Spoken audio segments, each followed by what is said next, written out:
welcome to our forum. This is Pine Knoll Shores Council on Successful Aging. I keep forgetting to include the successful part, but yes, we're going to be successful because today we're going to learn about caregiving.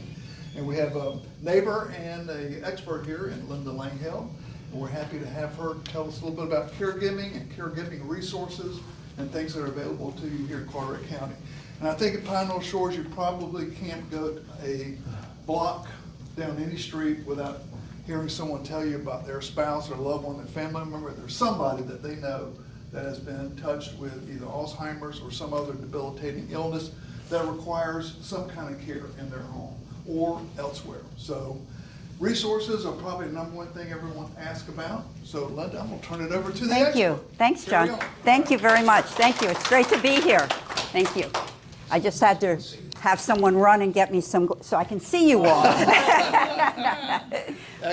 But it's wonderful to be here. As John said, I'm Linda Langheld, and I facilitate a caregivers group in Morehead City. And I do it at the First Presbyterian Church, and I'll tell you a little bit more about that as we go through the morning. And as John mentioned, one of the reasons I'm here is because the Council on Aging has certainly realized and recognized that there's such a great need for more information about caregiving. And that has one of the great things about it is that in the last few years here in Carteret County, there's been an influx of facilities and information that can help people. So I'll be sharing that with you also this morning. In the words of a beautiful woman, Rosalind Carter, she said there are 4 types of people in this world. There are those who have been caregivers, there are those who are currently caregivers, there are those who will be caregivers, and there are those who will need care. Now, in my experience, with a very few exceptions, I have found that most people fit into those categories. So understanding that then, let's look at one of the first things then. What is or who is a caregiver? So who's a caregiver? A caregiver is an individual who is partially or solely responsible for the care and well-being of another individual. Now, that being the case, how many people in here know a caregiver? How many people maybe have been a caregiver? Okay. So therefore, we've got every hand pretty much going up in the room. So in knowing that and looking at that, one of the things that I have found in my group particularly, that those who care are heroic people, because it really takes a lot of courage and guts to go through this process of caregiving and all of the mental and physical decisions that we have to make in this caregiving role. So let's take a look at that then now. What actually is a caregiver responsible for? What do they have to do? Well, the first thing, as I mentioned to you, a caregiver is a responsible person. They are the person who is partially or fully responsible for the well-being and care of another individual. Now, this has kind of changed throughout the years. That's why this caregiving situation or this whole caregiving phenomenon, quite frankly, that we find ourselves in today in 2025 has changed somewhat. Because years and years ago, you probably remember your grandparents or your grandparents, people in the family took care of them, right? Because the families lived fairly close together, or if they weren't exactly in the neighborhood, they were certainly close by. So always, what was the mantra? I will be here to take care of you, or your father or mother or grandparents said, hey, if something happens to me, I don't want you to put your mom or your grandma or somebody in a home, because it was called a home then. I want you to be here to take care of them. And you always, of course, said yes, or whoever had it before you said yes, because that was not that difficult to do since they were close by. Now that has changed dramatically. That responsibility now generally falls on one person. It could be a spouse, it could be a child, it could be a parent, sometimes a grandparent. And the point of that is because we are spread, in quite a distance apart, there are very few family members here to help with that responsibility now. So the burden of that generally falls on 1 or 2 people. So looking at responsibility has changed dramatically now. So that's why that burden, and I use that word, and I don't mean it to sound negative, but that feeling of a great sense of responsibility has become even greater for us in this room. There's a lot of emotional labor that's involved in caregiving. Okay? There's grief, there's guilt, there's anxiety, and there's depression. Some examples of this. In my group, we meet once a month, and I'll probably repeat this a few times. We meet once a month, and on the one month we will have an open discussion. The following month, I'll have a speaker or someone come in and talk to my group. In the month when we have the open discussions, I can tell you the guilt is just flying around the room, because people feel incredibly guilty. They feel guilty about the way they are sometimes reacting to the person they're caring for. They feel guilty because they feel like they're not doing enough. They feel guilty because people are making them feel guilty. Okay?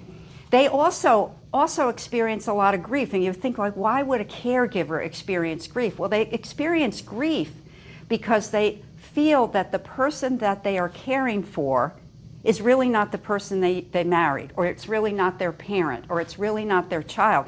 That person has gone away. So now they have the grief and a feeling of loss for the person that used to be in their life. Also, I have caregivers who have actually lost the person who they were caring for, and they continue to come back to the group. And that helps them with their grief and overcoming that, but it also helps them in seeing how they might be able to help themselves in the future. Because quite frankly, we're all on this train together, and we're going in the same direction. We're going to have to face some of this at some point in our lives. So there is certainly that grief of, like, yikes, is this going to happen to me, and what am I going to do if it does? There's certainly anxiety and depression. I can tell you that I have had people in my group recommend to others different types of antidepressants and so forth to help them. Please see a doctor. You need to, because it's just eating away at you. And to have somebody else in the room admit that they are taking something to help them with this stress and anxiety in their lives is such a comfort to the other people, to know that there is an opportunity for them to possibly help themselves to get back to being the person they were at one time. So the depression and the anxiety just is a huge factor. There's time and energy involved in this. There's the time of actually the fact, it's kind of an interesting thing, because many of us in this room have raised a child or had children that we've raised in our lives in one capacity or another. And when we're doing that, there are certain milestones along the way that are very positive to look forward to. You also know that it's very temporary. And when you're raising a child, they're only going to be at this stage for a very short time, and then they're going to get older, and we're going to move on to something more positive and this and that. When we are in a caregiving stage at this point in our lives, time and energy are totally different. The energy with a child is a very positive energy. The energy here becomes almost overwhelming at times, because time generally stands still. People do not change in a positive way generally. It generally even gets to worse, right? And so time for yourself is just like Groundhog Day. It goes on in the same process. And then the energy that's exuded, you always feel great if you're working towards something that's going to give you a positive result. But if you are exhorting, this energy is coming out of you, but it's going towards something where you know that tomorrow things could even be worse, it starts to kind of suck the life out of you. So as a caregiver, what's it doing to me? What's it doing to me? Personal sacrifices. So many times the people in my group have had to give up large and huge parts of their lives that were very positive. One of the people that I know, she and her husband, they were 70 years old. Her husband was in a very high-paying, very wonderful position in life, and he retired when he was 70. She was 70. They were looking forward to all of these wonderful things they could do in their lives, where they could go. They put some trips together. They were going to be doing some traveling. And 4 months after he retired, he had a massive stroke. Now, this stroke has now has debilitated him to the point where he needs 24-hour care. Fortunately, they can provide that 24-hour care in their home, but it's now 5 years later, and they're still in the same situation. And that's not going to change. So now what has happened is all that they looked forward to has now been diminished to really the four walls of their house, wherever they might be. These all equal my group. Now, I can turn this completely around also and say, how about the person who is being cared for? And if you've cared for someone, you also know that they feel very responsible for now putting this burden on whoever is their caregiver, either their wife, their mother, their father, whoever it might be, their children. So they have that same feeling. They also suffer grief, guilt, anxiety, depression, because they know that they are not going to get better, that this is what they have to accept in their life, and how am I going to give anything back to this person who's taking care of me? They also know that their lives are just going to plod along day by day the exact way it is. Their energy gets zapped completely from them. I know I have people in my group who try to encourage the person who they are caring for to do a little bit more in their life, to get a little bit more involved in things. And they just have no interest in that because they know it's something that's just a temporary, fleeting thing. And also they know that they have not only made those personal sacrifices for the person that's caring for them, but they see it too. They now can't do all of those things that they have wanted to do. So this really works both ways. And part of the challenge of a caregiver is not only are you trying to keep yourself buoyed and positive and working in the right direction, but now you've got the person that you're also caring for, and they fall into this slump, and now you're now their cheerleader too. It's really tough. It can be very tough. And you know, we do this by ourselves. We think we have to do this alone. So my question to you is, do you know any caregivers who've experienced any of this? Anyone? Right? What were some of the things you saw them experiencing? Or if you feel comfortable enough, what did you experience? What were some? Yeah, go ahead, Clark. My experience, or our experience doing it, was 15 years ago. Mm-hmm. It seems to me it's come a long way to overcome some of that. Mm-hmm. Because it had to do with my mom, but I went to the doctor for help, and he said, "What are you trying to do, get her committed?" And that Wow. wasn't the intent at all. No. And that was before he even saw her. And then when he went and saw her, and this was in Massachusetts, she had a black eye from when she had fallen down the stairs. And I was afraid I would be taken out. Absolutely. Yeah, sure. And Sure. after 45 minutes, he understood and said, I thought it was great of him. Yes, I think she needs some assistance. So I felt better. Yes, But right. I mean, I think it appears that more people are more aware, and for programs like yourselves has helped. I think your point is right on about it goes both ways. Yes, yeah. Because now I'm in those shoes. Uh-huh. Yeah. Sure. Yeah, and that's the reality. I mean, all of us in this room, everybody out there. And you know, when we were younger, who ever thought about this? Who thinks about this, right? Unless it was your mother. Right, right. We were young. The beauty at our house was his mom had taken care of my son when he was born, because we were very old parents. And Not that old. and so she had cared for him, and because she had arthritis pretty badly, she couldn't walk around a lot, so all she did was hold him. And if you ever know what someone holding a child when they're an infant does for that child, don't be afraid to hold your grandchildren Yes. as much as you can. Sure. Because it has been a wonderful thing for him. And for her too, I'm sure. I think for her too. Oh, So shoot, I can only imagine. It reversed when we began taking care of her. By Sure. the time he was 3, he knew her like a book. Yeah. whether she was angry or not. Right, right. Stay away. Yeah, It yeah. was amazing. That relationship, the grandparent-child relationship is fabulous, even regardless of what, we have to overlook sometimes some things we might ourselves be concerned about, and just let it happen, let it happen. How about someone else? Ronnie? The person being cared for can change personality and become very argumentative and unrealistic. And my mother-in-law lived with us for 5 years. And she was my best friend, and she stayed with us, and it was just, I just thought it was wonderful that we had the room for her.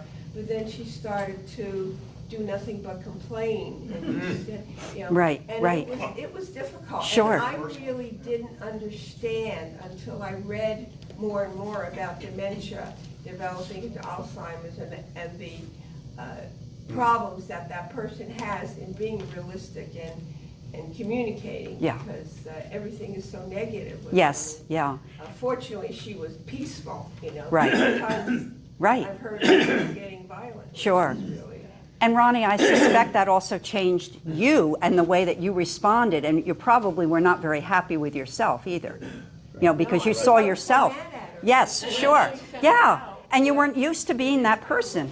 Yeah, Exactly. sure. Someone else? Dan? Well, I think it's interesting now, since we are that older generation, all the grandparents and parents have passed on, but now I'm there, and example, getting my knee done so I can go out clamming and in the boat and stuff Right. like that. I feel I have that obligation to myself, to my spouse, to our children. 'Cause Yes. Are they the ultimate caregivers? And then reality hits, and many people find no shorts. That caregiver children Yeah. live far away. Exactly. We've done that, exactly. Yeah. Like you were saying, and where's my responsibility start to stop? And even as we look and want to do things at the house or take care of things, and I said, well, I don't need a new 30-year roof, because I'm not gonna see that in my lifetime. Right. And it's a little bit more money and all that, and yeah, sure, the builder's saying, well, don't worry, you'll get it back, you sell the house someday. But then it becomes like, am I gonna sell the house someday? When's that time gonna come? Right. And I know it's very standard in Pine Hill Shores, a lot of us. Sure. In that same boat, when does that day come? And, that you have to move into a condo or assisted living or something. Right. Is that good or bad? I don't know. And we have friends and relatives that are in assisted living and very happy and very nice, but I don't know if I want that. Yeah. And unfortunately, I don't always get to do exactly what I want. Sure. And Dan, and you may be like me. When I was younger, I used to look and say, "Oh, I'm so sorry. They have to move into a condo, or they have to move into a town." Well, maybe not so sorry. Maybe that's a good thing. Maybe and now it becomes more of a reality, and it's like, is that something we all need to consider at some point? Sure. Yes. I think too, that life Caroline. has changed. We had our neighbors that never wanted to move. They wanted to die in place, which we all want to die in Sure. place. I hope I keel over in my garden, I'll be happy. Uh-huh. In any event, we don't always have the option, so you have to think Right. through. And, we have to organize your paperwork, and then usually what happened with us is all of our people that did the paperwork have retired, so we have to reorganize the paperwork. Yes. But, and I'm saying, all of these little things that you get the relief of feeling you've taken care of it, and then it's not taken care of. Right. It's one more step. Mhm. And so frankly, I think about, eventually the house is too much for us, and we need to think about that, because we live on an island. Yeah. Yes. And if you need oxygen or EMS services and stuff, good luck getting off this Sure. island and getting to somewhere that has safety. And I think there are realities that we don't want to deal with. Absolutely. And I don't consider myself old, but everybody under 20 thinks I'm ancient. Yes, yes, yeah. And how did this just sneak up on us? Here are these decisions we have to make. Oh, and I thought, yesterday I didn't even think about these things. And now I have to be realistic about it. I saw some hands over here. Yes, Barbara?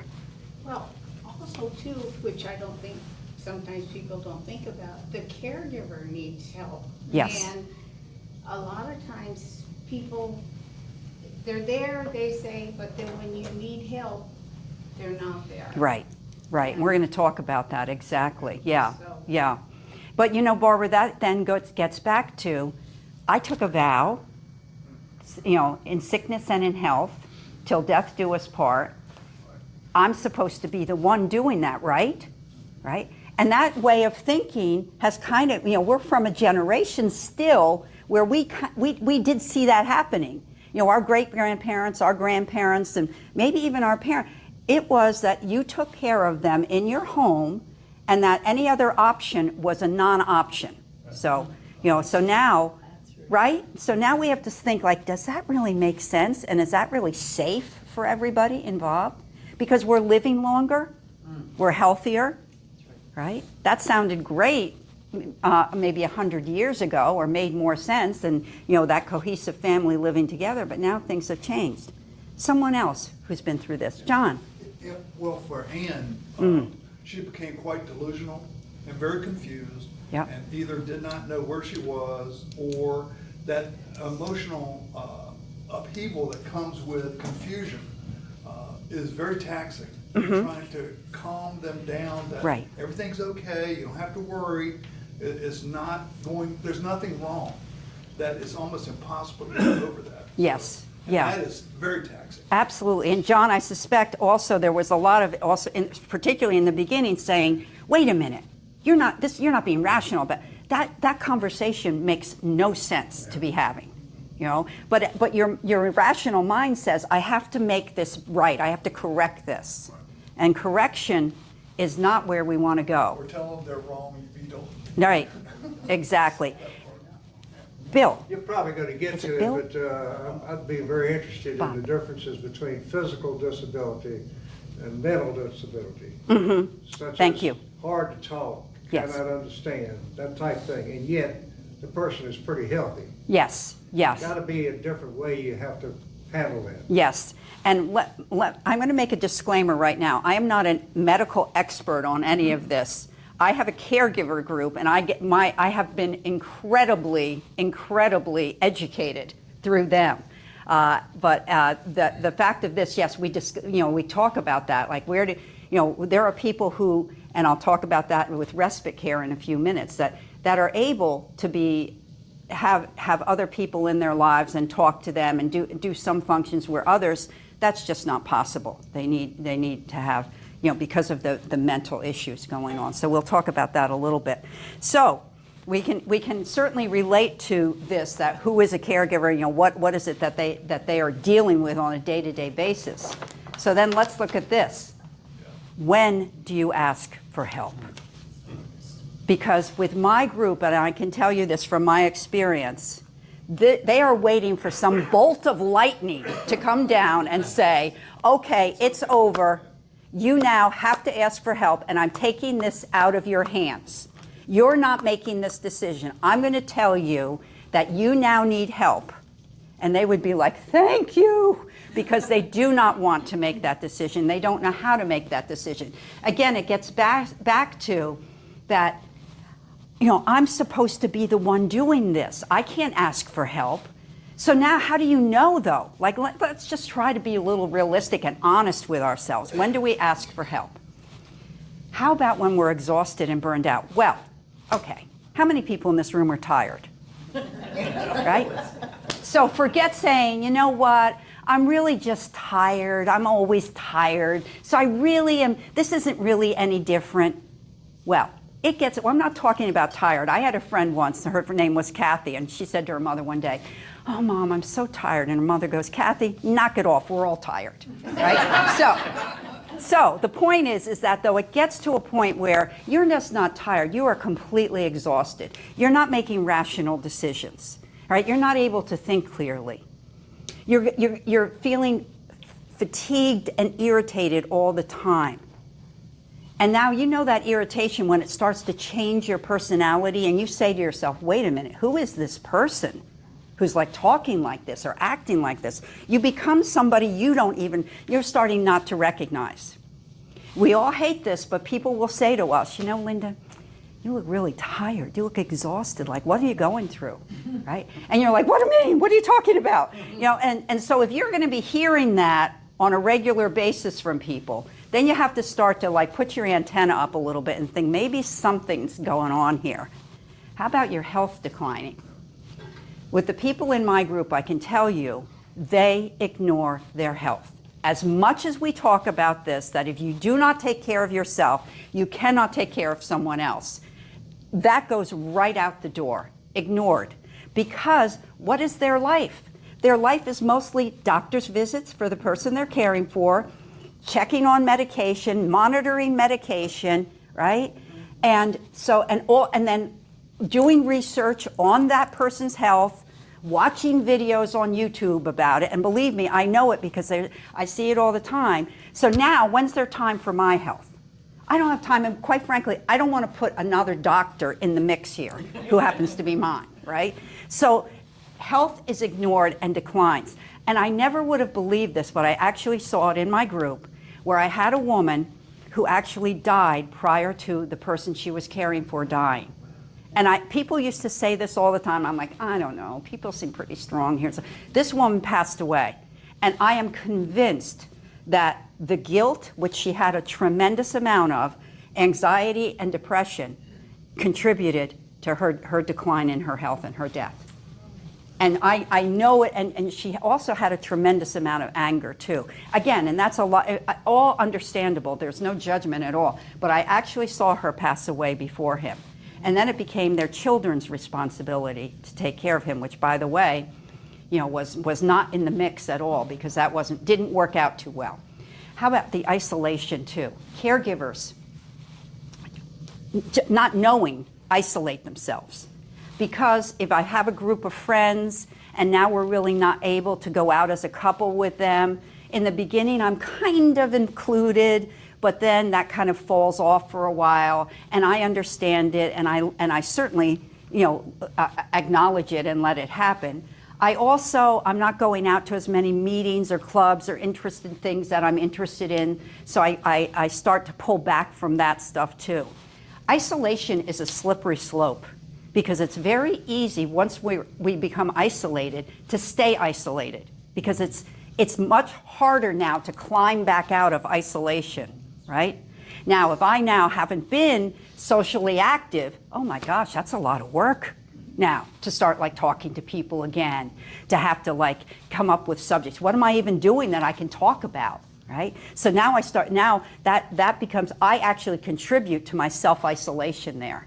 We see this even with people who are not taking care of someone, who are just by themselves. They become isolated because it's just quite frankly easier to be isolated. And and we all know how socialization is so critical to our own mental health. So isolation is huge. This is another thing we can be doing. It can impact your health declining too, because it really affects your stroke risk and heart disease. Yeah, talk about that a little, Barrett. Well, I mean, just the interactions socially that you get and the benefit from receiving, emotional input or the connection with that, it increases chemicals in your brain and throughout your body that contribute to your happiness and your heart health and just survival. I mean, we're not made to be solitary creatures at all. Right. So when we're, isolating, we lose track of just the interpersonal, dependent. I mean, we're made to be dependent on each other, and especially, like you were saying, 100 years ago, everybody was way more intertwined emotionally, socially, economically, everything. And then we got, I guess, the technology, and then all of a sudden dependency was bad. And there was that whole movement, like you're saying,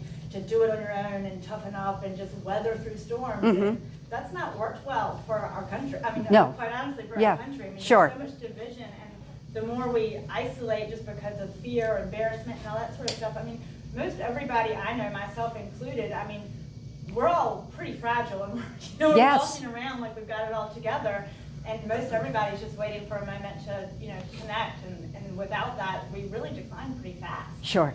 Especially, as caregivers too, if you're only in that situation and you can't really get out with the person, your group in situations like this are really integral to understand that we're all in this together, really. Yeah, yeah. And it's tough, and thank you for adding that, Barrett, because once you start that isolation, you also are not really caring for yourself the way, and now that becomes, oh, I don't want to have to put on makeup or get dressed up, right? Yeah, it's so easy, right, to talk ourselves out of this, right? And also, look at the situation I'm in. Come on, let me just stay here, right? So it's a caregiver's, as I said, a slippery slope. Well, I think they're finding, there's studies that have come out as far as, they're doing classes at Harvard. Mhm. Get kids to disconnect from technology. Sure. And interact with each other, because, it's really hard to isolate and do studies as far as measuring this precise thing, because it's such a, amorphous thing, but they're finding people that are isolated have a way higher risk of stroke and way higher risk of heart disease. It's all connected. Yeah. So everybody is going to run out of here and just get involved. Thank you. Right. Also, I've seen this also, where the person who is the caregiver, they're caring for someone where the needs of the person they're caring for exceed their abilities. And this is also, again, it gets back to, no, I'm the only one who can do this. I'm supposed to be doing this. I don't want anybody to talk about me, that I'm not taking care of my loved one, blah, blah, blah, right? And I've seen this where there was an individual I knew who had a person, their person they were caring for was suffering from some physical disabilities. And she was pulling the person out of the chair, picking the person up when they were falling down. She was dressing the wounds of this person. And now I would see this dressing, and it wasn't done, as much as she was doing the best job she possibly could, it needed medical care and medical attention. So, but we trick ourselves into thinking, this isn't, look at this person, I can take care of this, I can do this. And then also, so what are we doing to ourselves as a caregiver? Here also, we as a caregiver, we move away from our work or our hobbies, or relationships suffer. I also know another person whose daughter retired early so that she could take care of her. Now, I am sure her daughter would not have retired early had this not been the case, but she did, and it probably and should probably work out okay. But also the person, how many have you seen caregivers give up their hobbies, give up things that they enjoy doing? What does that do to a person once all of that is really, extracted from their life? One thing too is the person that is being cared for feels even more guilty. And the person that is doing the care resents it. My dad had a stroke, and he and my mother were very close and everything. Mm-hmm. He was supposed to have a home health aide come in and help him with the shower. Uh-huh. And my father said, "Oh no, your mother will do that." And I said, "Oh no, she will not do that. You just suck it up and let this lady do Right. so you can do it yourself." But I had my mother on her hands and knees in the shower. Yeah. And it's just because of the relationship and it wasn't like he meant it mean. No, It's right. just that for his own modesty, he was more comfortable having her do it Sure. than someone else do it. Sure. And if you don't have somebody to stand up and say, no, Yeah. you do not need to do this. Right. You need to get some help. Right. And that's the problem. Most people keep going until they literally die themselves. Yeah. Yeah. And Carolyn, what you're talking about, the problem for all of us is there's no rule book. There's no playbook for this. And once somebody comes into our life that might be helping us out, we now think we have to everything now has to be handed over to them. That is not the case. This definitely, that person well, the best, and you need to keep that communication open. John. We tried to get a caregiver to come into the home, and it was just awful. What happened? Ann would, get out of here, very angry about why are you here? What do you think you're going to do? Right. You're not going to take care of me. My husband's does all that. I don't need you here. Just on and on with just ranting. Yes. Yeah. That became, I ended up suffering, I would say, without having to do anything, and watching her deteriorate and lose all interest. I could not watch a movie, could not watch anything on television for longer than a couple minutes. She just get completely distracted. Yes. And the only thing that for us that ever calmed her down was just turn on music. Yeah, yeah. And, that was a saving grace, just so I could actually read, one page of a book. Sure, without- sure. No, exactly. And people with Alzheimer's and dementia, I know from my group, music is a wonderful, soothing anecdote for them. That is for sure. So we all know people, and we've seen people who have fallen into some of these issues as a caregiver. And so now, what do? Well, the good news is that help is on the way. So let's look at the types of help we have. Now, again, I started my group in 2018. And the reason I started the group is because we had done a survey at our church. And at our church, it said one of the things we'd like is to have a caregivers group. So I said, okay, I can start a caregivers group. That, I can at least facilitate it. I'm not an expert in it, but I can facilitate it. And I'll put out, we'll put out an email and see if a few people will come. I thought maybe at the first meeting in November of 2018, I'd have maybe 5 or 6 people if I was lucky. Well, it turned out that 15 people came to the meeting, which was wonderful. And we have been going since 2018. This is Carteret County. And when I moved here, it made me laugh because people used to say, listen, Linda, you may have not moved to the end of the earth, but you can see it from here, right? So, and I found in 2018, I'm like, is there any help for caregivers in this area?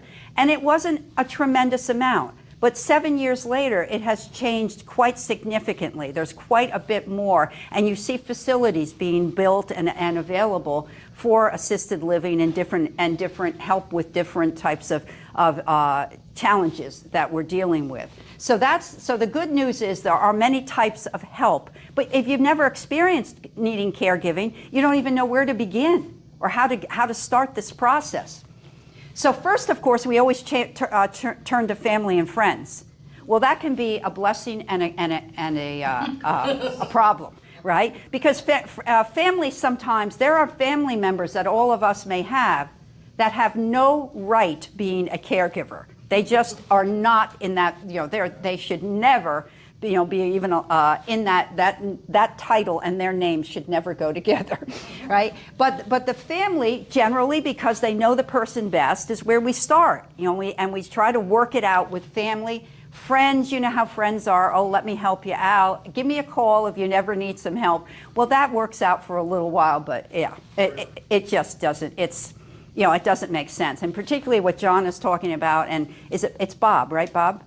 Bob, sometimes, friends, if they don't understand the situation, it's very difficult to get involved and help out with people. So I can imagine that those types of things can be more harm than good many times. So that family and friends, gets back to where we feel like we're obligated, but we need to look beyond that pretty quickly. And for me, the help came when no one else is available. Yes. When you go into that twilighting syndrome at night or late afternoon, people just, call me at 9 o'clock in the morning, I'll help you. Yes. But at 7:30, 8 o'clock at night, Yeah. not available. Yeah. Not available. Yeah. And that can be sometimes even the worst time. It is the worst time. Yes, exactly. And now now we have respite care. Now respite care is care for not only the person who you're caring for, but also for you. And it's meant to give each person a rest, because the person you're caring for needs a rest from you too, right? I mean, you're the only person they see, and it gets pretty boring, and we can get pretty cranky sometimes. So I'm happy to get rid of you every once in a while, right? So what's respite care? Well, there's a few different things. First of all, about a month ago, I attended a seminar in New Bern, and it was called Respite for All, and it's a foundation out of Alabama. And what they do is provide for individuals who have Alzheimer's and dementia mostly, a 4-hour block of time each week where someone with Alzheimer's or dementia, and now I want to clarify that, if you have Alzheimer's and dementia, you must still be able to feed yourself, and you must also be able to take care of your own bathroom needs. If you meet those criteria, then you may go there And what you do while you're there is you interact with other people. Number one, very important, the socialization, because generally that's only the socialization during the week someone might get. You also get a hot meal, a very nice hot meal that's served, so you eat as a community with other people that you can talk to during that time. You then also get involved with music or other instrumental activities. If there are some community needs necessary, as an example, if you need Easter eggs that need to be filled, then they are brought to the plate, and the people there contribute to the community by doing something that the community needs done, so they feel useful and needed. And there's games and different tactile things that they do during putting puzzles or different things together. Now, it may sound like adult daycare, and I guess kind of it could fall into that, but I participated in it, and I have to tell you, it was a lot of fun. It really was, and there was a lot of laughter in the room, a lot of talking in the room, a lot of interaction in the room. It was really a lot of fun. And so that, what happens is this person gets a break from me. I get a break now to go out and either go shopping for 4 hours or just go to the, some people said they go to the park, they take a book and they eat their lunch and just relax for 4 hours. They go home if home is close by.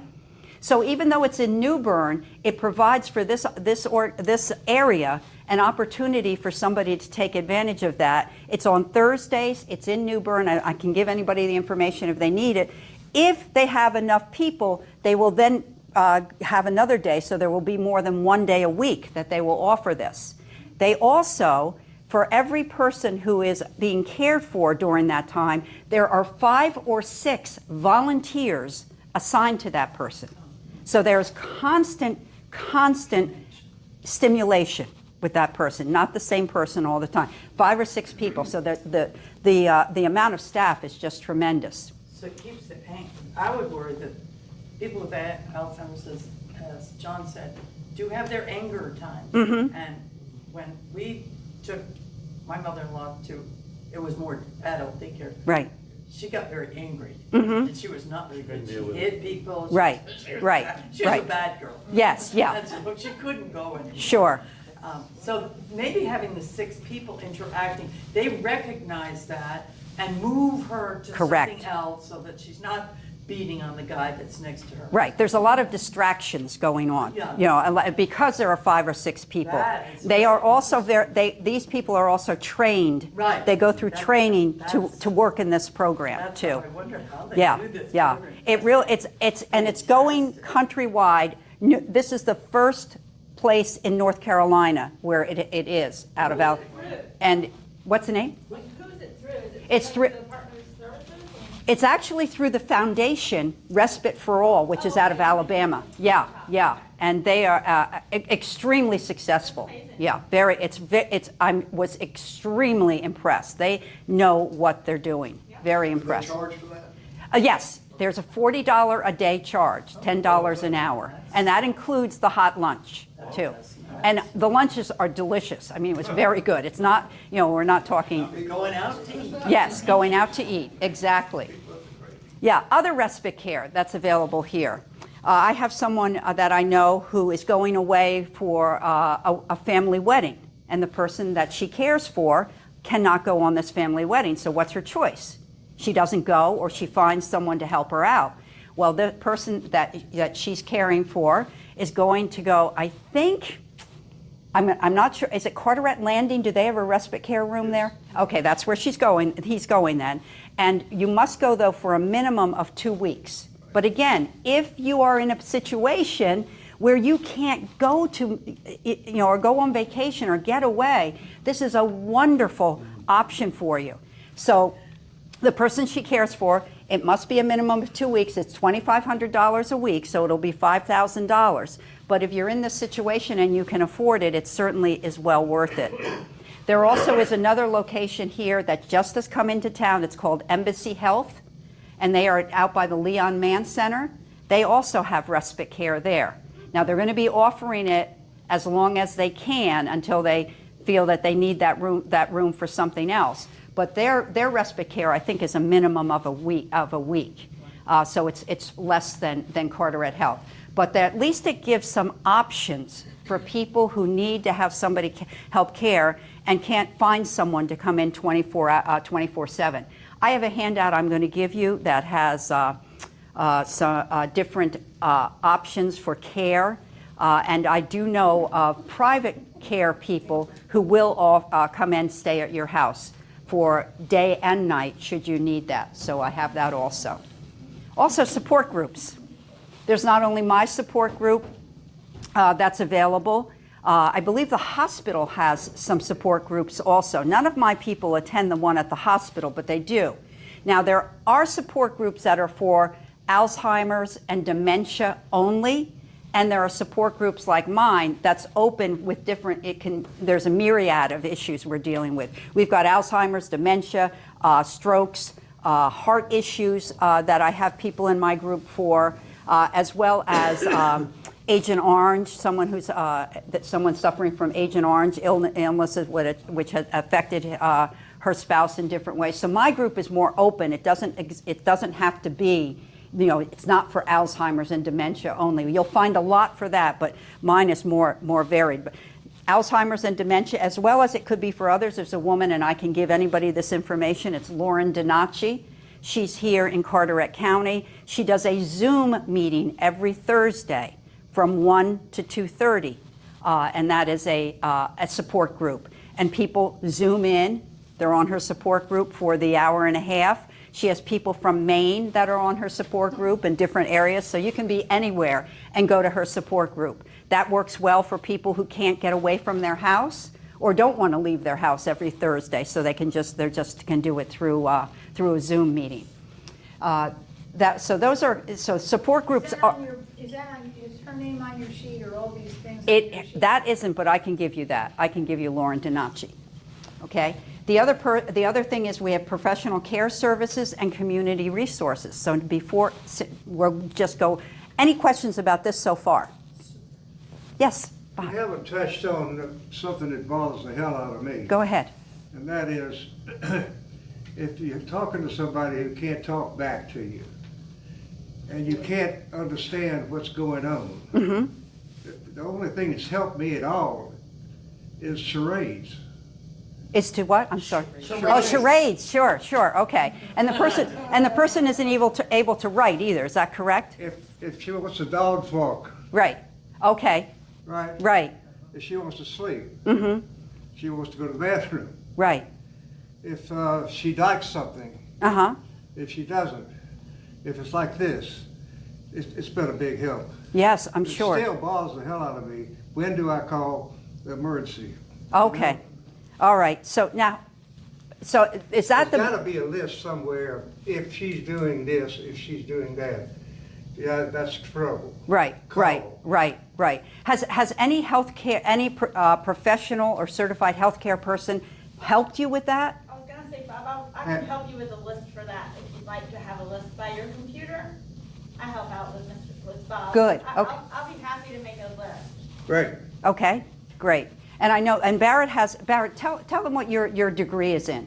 I have a degree in health and wellness promotion, like a Bachelor of Science in health and wellness promotion, and we did a lot with the aging services, and it was in Asheville, at UNC Asheville. And I've just been involved with helping families privately for like 15, 20 years, so I got my degree in that as well. It's more like health advocacy and like community work, and like you were saying, down here there just wasn't any of it. Right, And quite right. honestly, I am fairly isolated, and so Yes. I rarely get on Facebook just because, lots of reasons, but I happened to be on there for who knows what, and I saw your post, and I was like, I had no idea there was a Right. aging services, because I've always gotten along with seniors and kids. It's like the middle folks that I tend to. Yes. Right. I'd like to help out anywhere, I can. Great. And I just found out about Barrett, so that's a great help for all of us in this community because she lives right here in Pine Knoll I'm Shores. right here, so if I can help out in any Yeah. way, I've worked with people in all stages. So, Great. My big thing is I really like to get people moving if possible. 'Cause Absolutely, yes. So thank you. So let's look then at what is available. Well, The beautiful thing is, this is just a partial list of what we have available, and all of this I'm going to give to you. I have in a handout for you here, so I'll give this to you at the end. But the first one that I have up here is Home Helpers of the Crystal Coast. One of the first people I had come to speak to my group was Dan Coughlin, and that, I believe, was in 2019, I think. And Dan is here today, which we're so happy to have him. And Dan, if you can talk about your organization, because Dan's organization has is kind of an umbrella of what exactly the home care can do for you. So Dan, if you could share some of that. I talk loud, I don't like a microphone. All right, good, stay close to the So, Home Helpers of the Crystal Coast, we are an in-home care agency. We are not home health, we are not hospice, we are non-medical. The easiest way to describe what we do is if it's ordered by a doctor, we don't do it. But all the things that Linda talks about here, our group of caregivers is there to support. The replies of, I don't need help, I don't want any, trust me, we see this stuff every day. So we've got about 40 caregivers in this area, Carteret, Craven, Onslow, and we provide everything from companion care. That's funny, the 4 hours a day, that's our minimum, and it's, when we get started with people, the first thing that happens is when we go in and the loved one's sitting in there, you gotta go.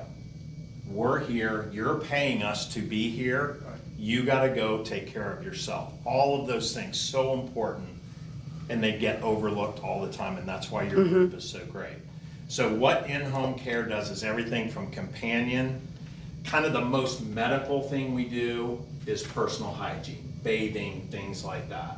But our role, I didn't know this until we started this business. By the way, started it 5 years ago. I never thought about any of this stuff. I didn't, I'm invincible, I'm fine, I'm not gonna need any help. This was my old neighbor from Raleigh, she's living it now. You don't know it until you live it. Right. Taking care of yourself, critical. But what is out there and what people don't understand of the, I'll call it the healthcare umbrella, and you doing the healthcare advocacy. Huge. Finding skilled care, finding all those things, it's really difficult. And then doing it here on an island, literally, makes it even more difficult. So we kind of are matchmakers in our business, finding the right personality, getting the right people in there that will be a fit, and having people that have experience with dementia, Alzheimer's, with Parkinson's. That was kind of that Agent Orange thing. It's very Parkinson's-like. Yes, yeah. That's what we do. But those respite times that we offer, and we offer respite care too, it's a little bit harder. Beautiful. It's all based on availability. But we're one piece of these resources in this area, and this is a small list. Yes, it but is. it's actually kind of exhaustive from an agency perspective. There aren't any others, right? And we all fight over the same caregivers. And when we get caregivers, we don't want to let them go. So, and we take very good care of ours. I mean, that resource is, I liken them to teachers. They're very underpaid, but it is Absolutely. such an important job in our communities. Kind of when you're going, it's great to see you all sitting in here and you're probably in some level of caregiving or thinking about it. You can never think about this stuff too early. You can't get involved in support groups too early, right? It's going to get behind. So if you look at what we do, we work hand in hand with hospice. Very important. People think, oh, if I get hospice, I'm gonna lose all these other things. That's not the case. We work hand in hand with home health care. We don't do what home health care does. Wound care, things like that. Hey, we need somebody to come in and take care of this. They need to be licensed to do it. What else would you like me to talk That's about? great. No, I mean, appreciate it. literally each one of these things that Linda mentioned earlier, I could talk about for an hour of what we see and what we experience every single day.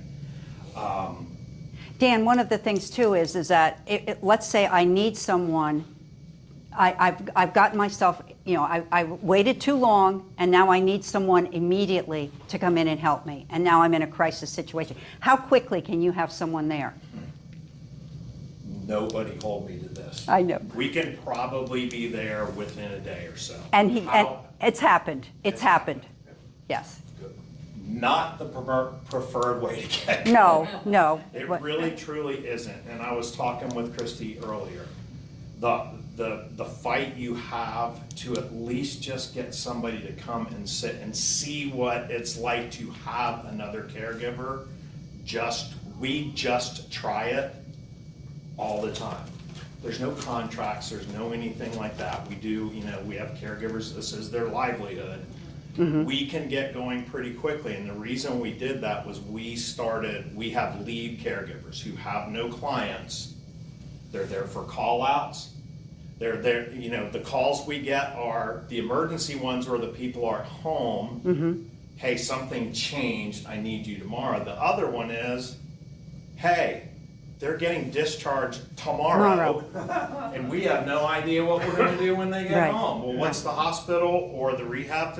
They give you a bunch of, they give you a pamphlet. Right.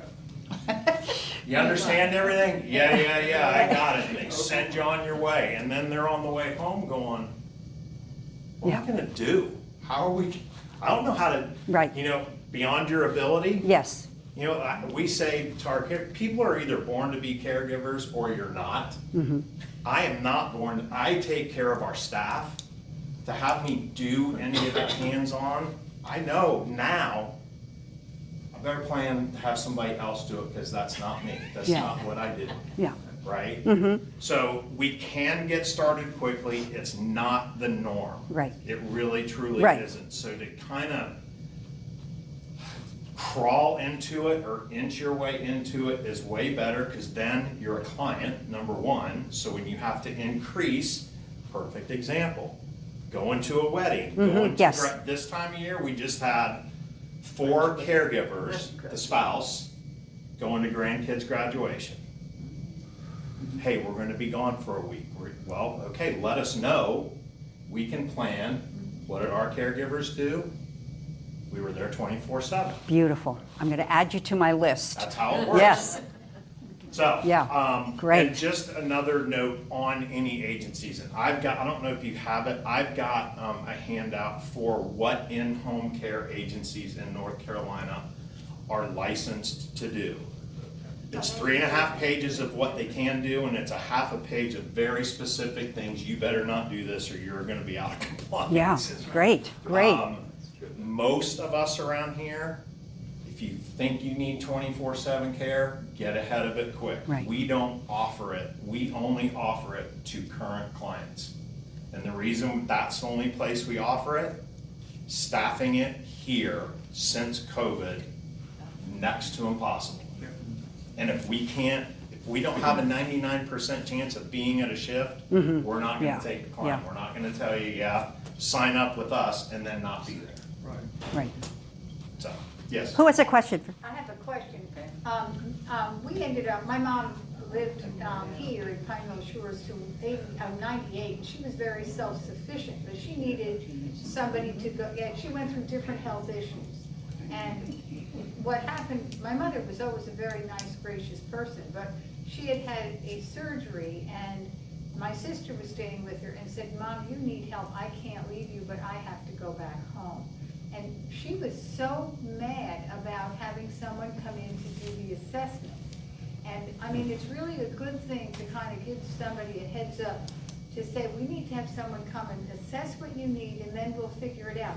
She thought for sure we were putting her in a home, and they weren't. I mean, she wouldn't talk to these people. My mother's never acted like that. She went into her room and closed the door. And so the approach needs to be, as you say, a little bit in advance, like, hey, Mom, we might need to, we thought she would be, managed to get better, and she didn't get better fast enough.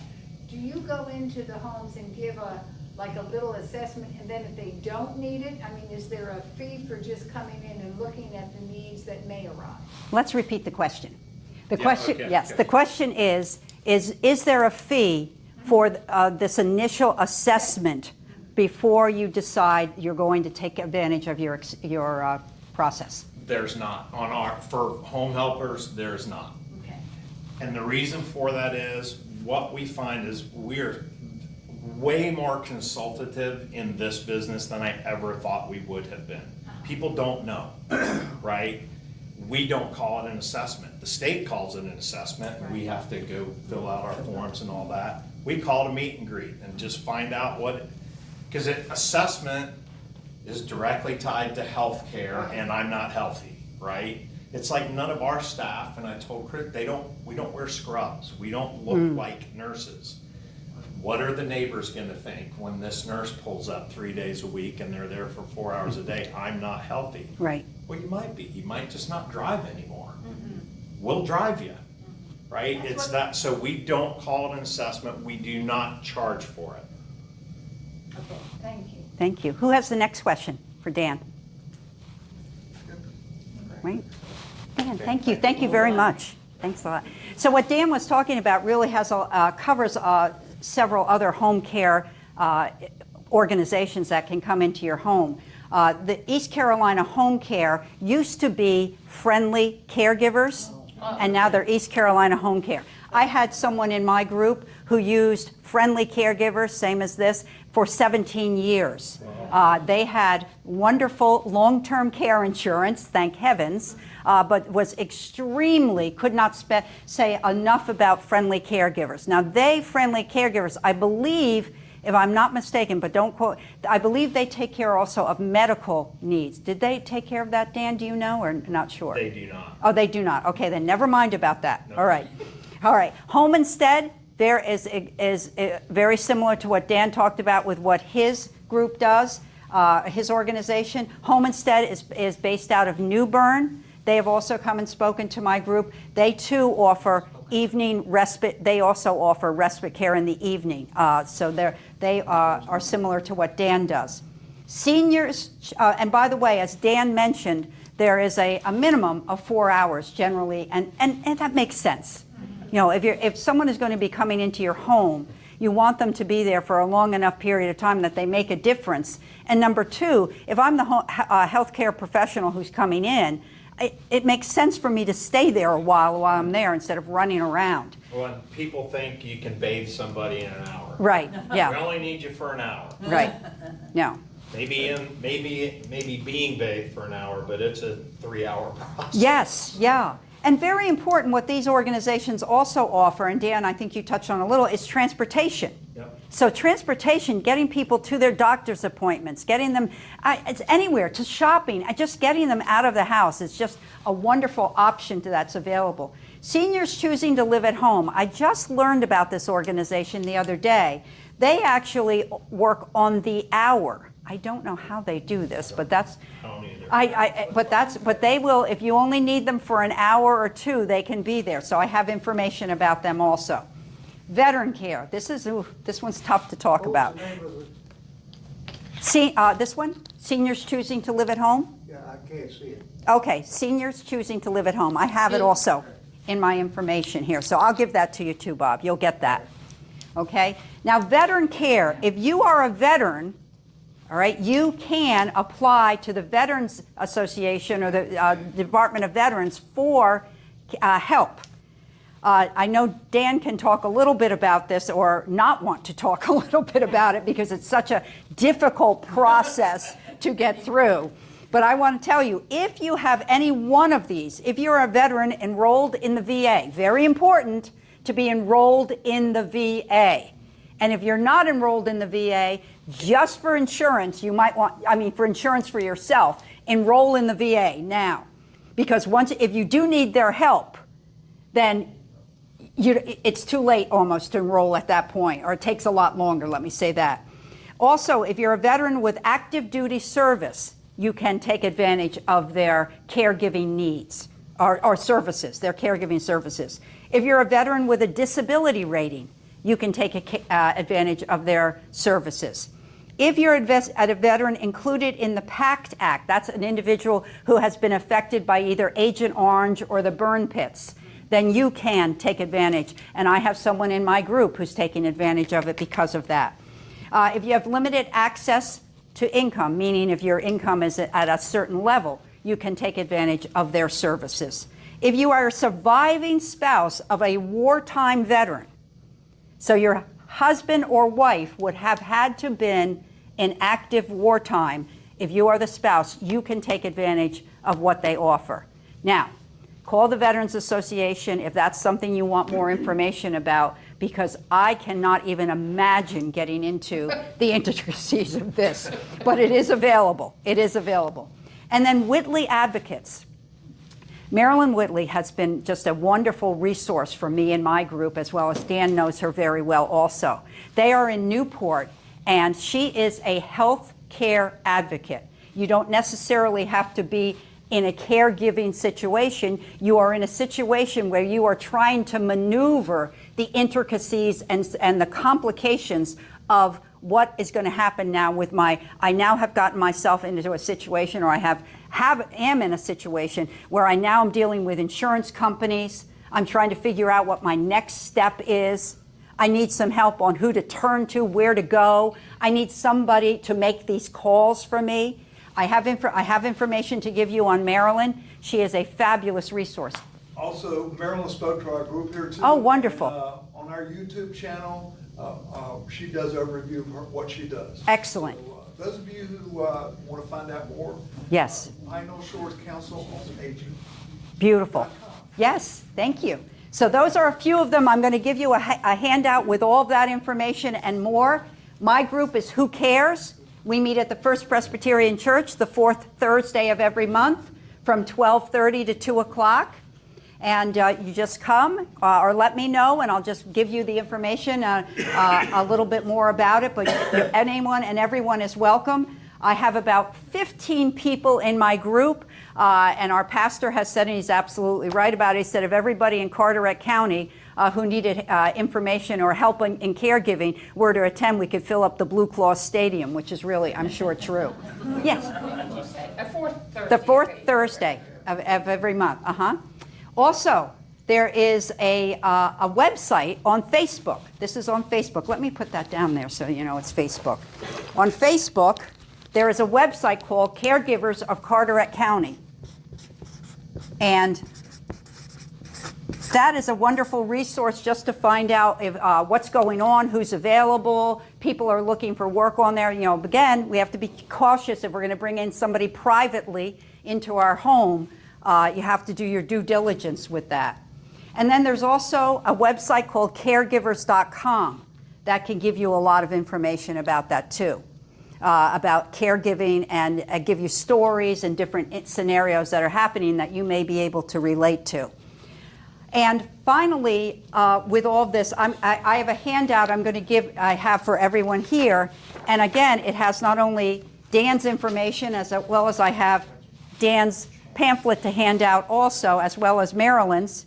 But on here are not only licensed caregiving organizations, but also I have some private people on here also. Now, there's a disclaimer at the bottom. We are not responsible for anything that, and if you should hire someone privately, we are not responsible, obviously, for anything that may go awry. And there's something, you know, it's important to note, because what Dan does is under a program, under an organization, a licensed organization. And with that, there's a lot of positives that come with that, that give you not only backup should something happen to your caregiver, give you an organization that has done their due diligence, and so you're very comfortable knowing who's coming into your home, as well as gives you the background on the experience of the person and someone to help you out with this. Quite frankly, hold your hand through this situation, which is what Dan and his staff do for you. When and there's a cost for that, but it's certainly something that's well worth considering. The private caregivers, which I have on this list, certainly charge less for that. But again, it's all up to you then. And you have to now take on the responsibility and some of the risk that goes in with that too. Now, the people who are on my list, I can tell you, I have spoken to them all personally. I wouldn't put anybody on there that I had not talked to. I also have some experience with some of those people because some of the people in my group do use them. People in my group have also used Dan's services and absolutely were thrilled with them, and rightfully so. So I want to thank you all. First, before we end, who has the first question? Just one about the veterans Yes, thing. yes, I've gone and participated in that as a backup and get your card. uh-huh, It's over next to Tractor Supply. okay, It's local now. All the red tape is red tape. yeah, However, if anyone is looking for something as a backup, I wouldn't use it as a primary, but as a backup, and you have any connection, parents or whatever, I would go over and suggest you talk to those people. There's also a county advocate in the office, I think is still down near the Leah Mann Center. It is, yeah. But, and they can be helpful to get you Great. through the red tape. But as a backup, emphasize backup. yes, I would suggest you do it. And do it ahead of time. This card then becomes magic. As soon as you have the card, you go right in. great, Without the card, yes, you may still be there from yesterday. yeah, yeah. That's the Yeah. Veterans Association, yeah, that's about the Veterans Association. Who has the next question or something to add? John, I used careblazers.com. okay, It's staffed by Dr. Natalie Edmonds. She's not an MD, she's a PhD, nursing person, but she spent a huge amount of her career in facilities dealing with dementia patients or anything in the mental capacity. The thing that's nice about it is she's on YouTube, so you can get a free version. of, Great. YouTube. Yes. Shows, as well as there's a paid account that you can join. I think it's $600 a year, which, $50 a month. right, But that is one-on-one counseling with her, group counseling sessions. So there are things, if you cannot get out of the house, yes, and I couldn't get out of the house. Right, right. That was salvation for me, just to have that at night. I put on my headphones and could listen to what she had to say. So Great. There are alternatives when you're after hours, so to speak. So my peace came in the middle of the night usually. yes, yeah, sure. And John makes a good point. I mean, a lot of us haven't thought about this, or we've thought about it, but we're not thinking it will really get to that point sometime. The important thing is like Dan said, don't wait till it's too late, or don't wait till you're at the 11th hour. So many people will say to me, oh, I don't know if I really need your support group. Or they will say, I really don't want to come to your support group because the person I'm caring for, they would be upset thinking that I'm going to a caregiver support group. So they wait, and then never reach out or find this information. So the nice part about all of this is that you're here, you're saying, gee, this is, I can see that locomotive coming down the track here, so I might want to look into this a little bit and know that there are some possibilities out there for me. Because for many people, I know they sit in their home and say, I don't even know where to begin, and even is this even available for me? So I'm glad you're here. Caroline. One thing I would say is I had a friend who used from a distance, and this would be for children, and I plan to give my children the card to give all this information to them, because, I don't want them left in the. Sure. You need to communicate with Sure. the family. Right. Because if you're the caregiver and something happens to you, then how do you help them put in place? But that, Whitley Associates helped a friend of mine navigate getting a friend of hers in New Jersey into a care facility in New Jersey, because she could get into the portals and all that stuff. Right. How she did it, I have no idea. But it was, the family couldn't do it, and this friend of mine is a little angel anyway. She managed it and got this done. So, there are ways to get stuff done, and at least you have the numbers. You can call. Right. And it's not free, but Right. sometimes your mental health is worth a lot more than $700. Yes, absolutely. You know what I mean? Yes, thank you. Let me put a plug in Yes, for our thank you. YouTube channel. Many of the things you all have spoken about. Yes. We've had presentations right here on those topics as well. And there are lawyers on our channel. Mr. Andrew Foster's been here, tell you everything you need to be planning for. So you need to do all of that stuff before the curtain comes down Yes. on chaos. Yes. And it will come down on you if you aren't planning for it. So, I have a stack of documents on it, that thick for the legal aspect, and believe me, you'll need it for every little thing that you can imagine. Because you cannot do that for you unless you have power of attorney. Can't do that for you unless you have healthcare power of attorney. But there's on and on with things, so please, I'll put it back on Facebook. That's the main place you can find us. But the Pine Knoll Shores Council on Successful Aging YouTube channel has now about 10 videos of lectures that we've done. So Thank you. yours will be on there soon. Thank you, John. I'm going to end with, we can't help everyone, but everyone can help someone. So thank you very much for coming. Thank you.